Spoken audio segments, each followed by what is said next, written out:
네, 안녕하세요. 기독교행정연구소 양희태 목사입니다.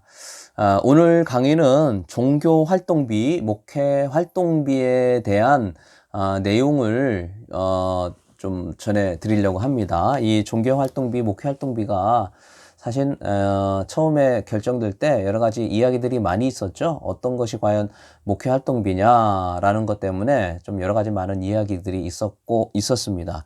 그래서 우리가 좀 이것을 정확하게 아셔야 나중에 종교인 소득으로 신고할 때 이것이 굉장히 큰, 이제 좀 역할을 차지할 수도 있기 때문에 이것이 굉장히 중요합니다.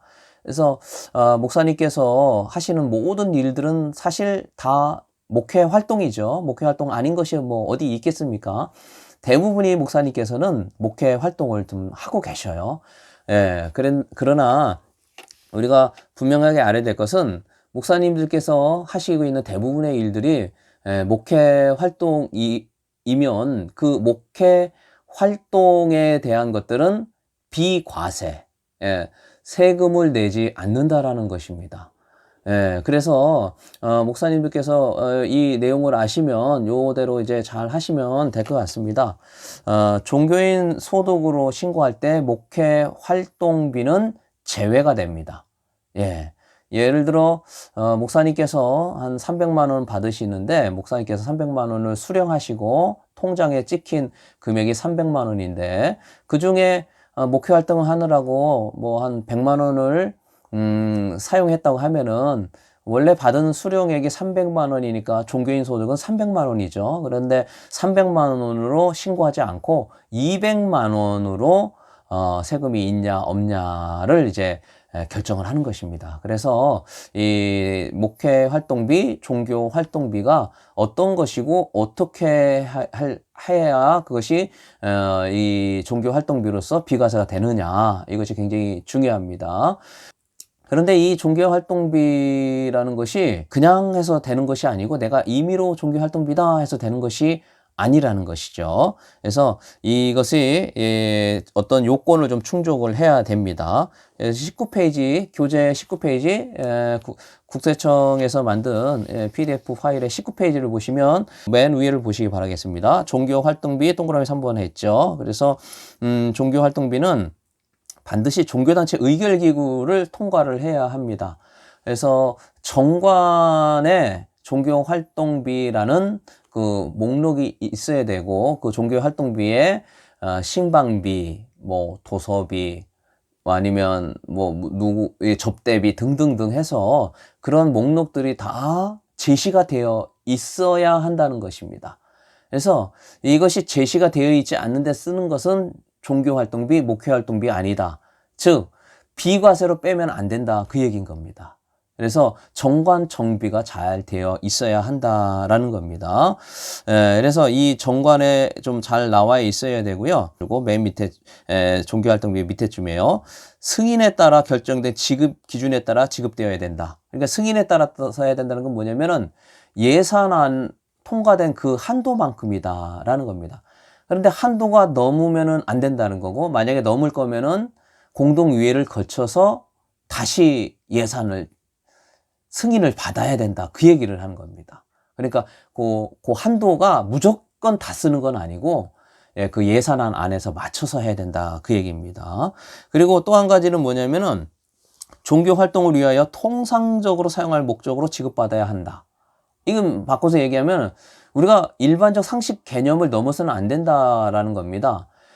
예를 들어서 우리가 상여금 같은 거 있잖아요. 상여금 같은 거는 이게 목회활동비라고 보기는 일반적으로 어렵잖아요. 그래서 그런 것들은 안 된다. 그래서 아까 제가 얘기했던 거는 뭐 신방비라든가 아니면은 뭐 도서비, 이렇게 이게 되는 일반적인 이런 개념으로 해야 되고, 그리고 그것을 공동의회를 통과한 정관에 의해서 명시가 되어져야 된다라는 것을 말씀을 드립니다. 그래서 제가 이 강의를 다니면서 이 이야기를 하면은 그러면은 카드로 쓰면 어떻게 됩니까? 그 이야기를 참 상당히 많이 하셔요. 카드. 카드가 이제 목사님 카드일 경우에는 의미가 없겠죠. 목사님 카드일 경우에는. 그러나 이 카드가 교회 명의로 된 목회 활동비 카드라든가 아니면 교회 명의로 된 카드, 예, 그거를 사용할 경우에는 어떻게 되느냐? 예, 이 이야기를 많이 하시죠. 아마 이미 알고 계신 분도 많이 계실 텐데, 본인 명의가 아니라 교회 명의로 된 목회 활동비 카드로 쓰는 거는 종교인 소득 자체가 아니라고 보면 됩니다. 예. 왜냐? 왜 아니야? 종교인 소득은 뭐라고 했습니까? 우리가 종교인 소득 그 개념에서도 이게 첫 강때도 제가 이야기했습니다만, 종교인 소득이란 뭐냐면 교회에서 제공하는 누구에게요? 개인에게, 목회자에게, 예, 목회자에게 개인에게 제공한 소득을 말합니다. 그런데 이 종교활동비 또는 이걸 쓴다고 해서 이거를 신방비로 했다라는 것이죠. 신방비를 교회 카드로 썼다고 한다고 하면은 그것은 개인이 한 것이 아니라 개인이 지급받아서 그거 목회활동비 쓴 것이 아니고 교회가 한 것이다라고 생각할 수가 있습니다. 그러니까 이 종교활동비, 목회활동비 요것은 아예 교회에서 제공한 카드, 체크카드로 만든 것은 비과세냐 과세냐를 따질 필요가 없다는 것입니다. 그 바꿔서 말하면 신고할 필요가 없다는 것이죠. 그래서 지금 여기에서 종교활동비, 목회활동비를 신고해야 하는 것은 무엇이냐면, 목사님이 이 목회활동비, 종교활동비를 하겠습니다라고 교회에서 목사님에게 제공을 했을 경우에만 이것이 비과세냐 과세냐를 따지게 된다는 것이죠.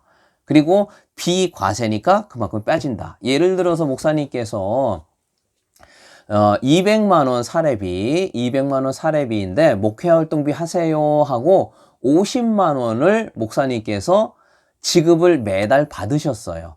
그러면 과세냐 비과세냐를 따져야 됩니다. 과세냐 비과세냐를. 예.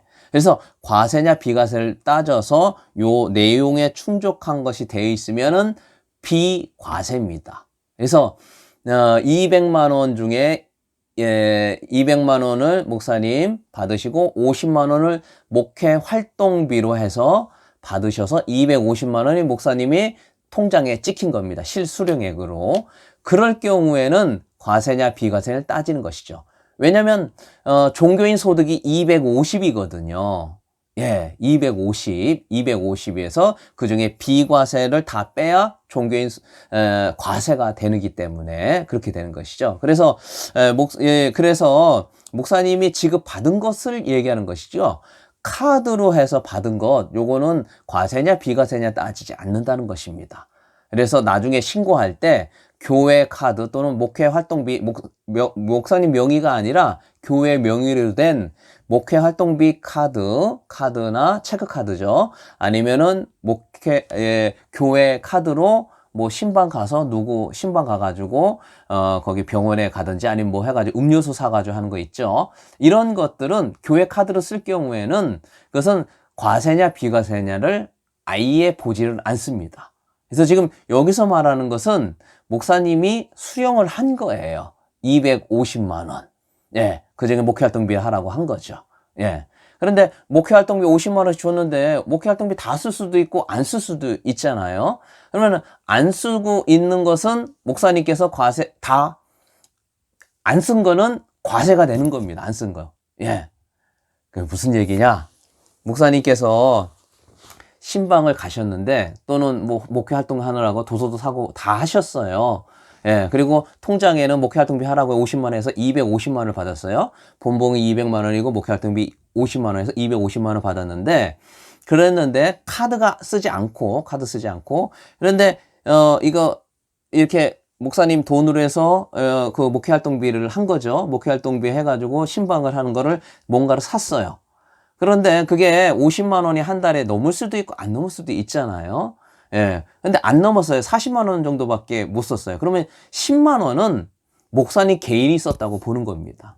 그래서 그것은 과세하게 되는 것이죠. 예. 50만 원을 받았는데 40만 원만 목회활동비 했다. 그리고 목회활동비 한 거에 대해서 목사님이 영수증을 증빙을 교회에다가 다 해놔야 되겠죠. 예, 그 내용입니다. 그래서 이 종교활동비가 상당히 중요하니까요. 이 종교활동비, 목회활동비도 영수증을 잘 준비를 해 놓으셔서 목사님이 공적인 업무로 해서 썼겠고, 그래서 세금을 내지 않았다라는 것을 목사님 스스로가 잘 점검을 해서 해 놓으셔야 된다는 것입니다. 예, 여기까지입니다. 예, 오늘도 좋은 하루 되시고 주님만에서 평안한 은혜가 있기를 바랍니다. 감사합니다.